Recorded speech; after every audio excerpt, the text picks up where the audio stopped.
There have been two major talking points when it comes to Sunday Night Football's game against the Baltimore Ravens and the Pittsburgh Steelers. Both have been injury related.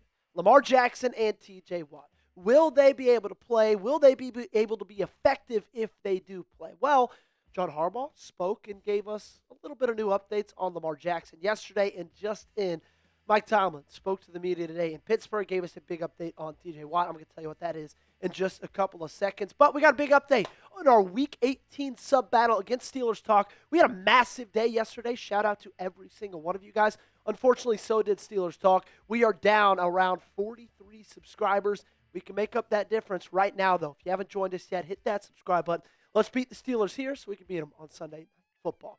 So yesterday, the discussion of that video earlier in the morning was TJ Watt most likely was expected to not be able to play on Sunday. Mike Florio went on NBC Sunday Night Football this past week and told everybody for the Steelers, the big question is the availability of TJ Watt. I'm told as of right now, it is a long shot that he'll be able to play. Never say never, but it's not an ideal time frame to be fully clear. The Steelers aren't treating this like a normal injury because it isn't. So then we got into today, and I was on pins and needles, waiting to hear what Mike Tomlin said, if he was going to give us any kind of a sign whether or not TJ Watt was going to be available and ready. And for Ravens fans, he gave us some bad news. He said, I'm more optimistic this week than I've been in previous weeks. And then he kind of went on and on to saying that he would expect TJ Watt to be able to play in Sunday's game against Baltimore. Look, this is not good news for the Ravens. I'm never going to be one to cheer for somebody to get injured. I'm never going to be one to hope somebody who's dealing with a collapsed lung stays off of the football field. That's the human element of it. But I also am an analyst for the Baltimore Ravens. I talk about this team. I cover this team for a living. And I could sit here and tell you with a straight face, TJ Watt being on that football field is going to be harder for the Baltimore Ravens. 53 tackles, 9 tackles for loss, 7 sacks this season. A little bit of a step back, although he's been on and off the field due to injuries all season long. But just look at what he's done against Baltimore in his career.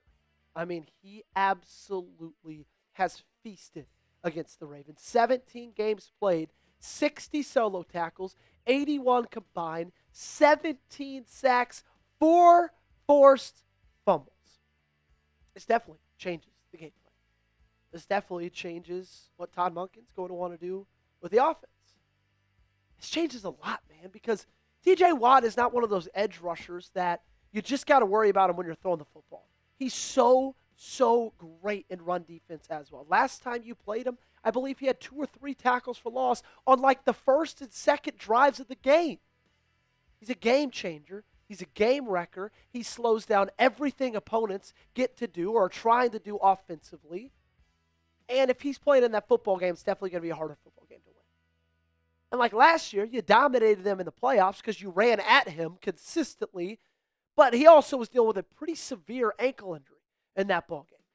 If he's back on the field from a collapsed lung, I don't know how much of a difference you're going to see from a fully healthy TJ Watt, other than maybe a snap count difference. But when he's on the field, I've got a feeling he's going to be able to be just as effective. Will TJ Watt play against Baltimore? I'm curious. You let me know in the comment section what you think down below. Give me a yes or a no. We'll be back with more injury updates, but real quick, a word from our brand new sponsor. It's time to challenge the status quo, and Polymarket is now live to help us do so. You can be a part of the revolutionary alternative to sportsbooks with our special invite code. Download Polymarket's new app now via the link that is in the description and comments to unlock exclusive early access and a free $10 in your account with the invite code chat. Polymarket is a prediction marketplace that lets you make trades on the outcomes of sporting events. As you can see here on the screen, you can even buy and sell within a game with live trading.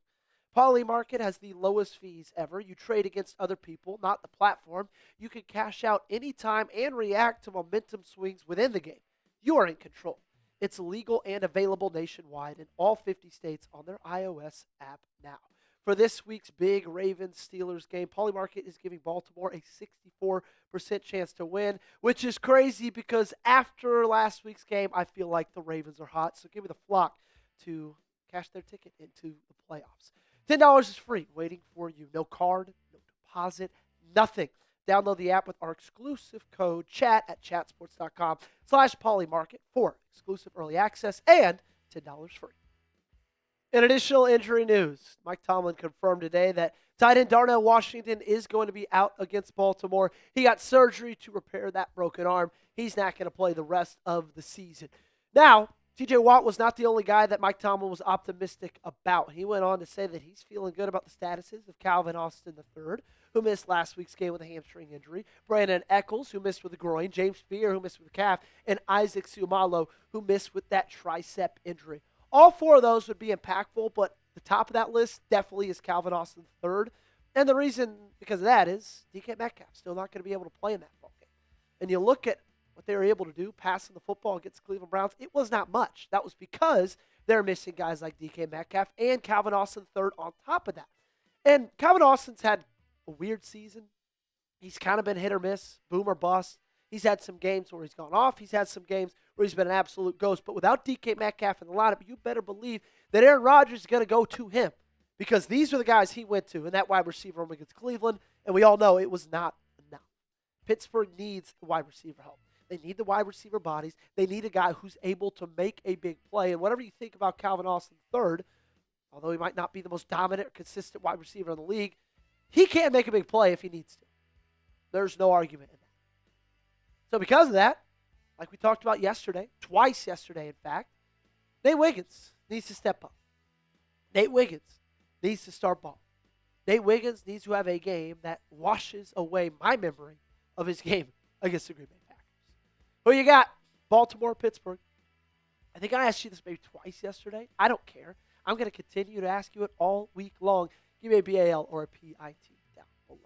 For the last 3 or so minutes of today's show, I thought it'd be fun to talk about a trade rumor that I saw Bleacher Report put out that has my gears turning and has my excitement going up a little bit. So they put out this trade idea that the Ravens get edge rusher Maxx Crosby from the Las Vegas Raiders in return for 2 first-round picks, a 2026 and a 2027, and wide receiver Rashod Bateman.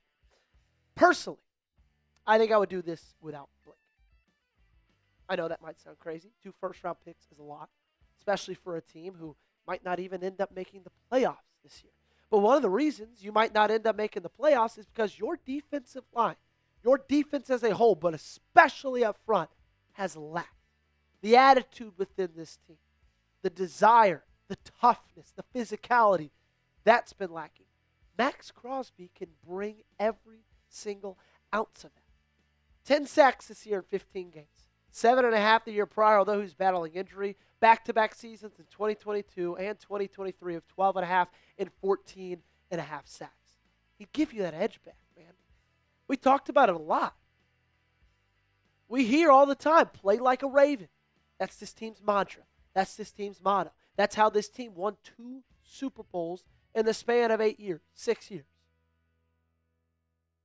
That mantra is gone. It does not exist anymore. I feel like the last team that maybe could have claimed that mantra was 2023. But when Mike McDonald left the building, play like a Raven left with him. You don't have that edge anymore, physically. Don't believe me? Just go watch this defense play one series. You won't see an edge there, I promise you. Maxx Crosby would bring that. And I get it. Rashod Bateman, that's a big name. Frankly, he's done nothing this season.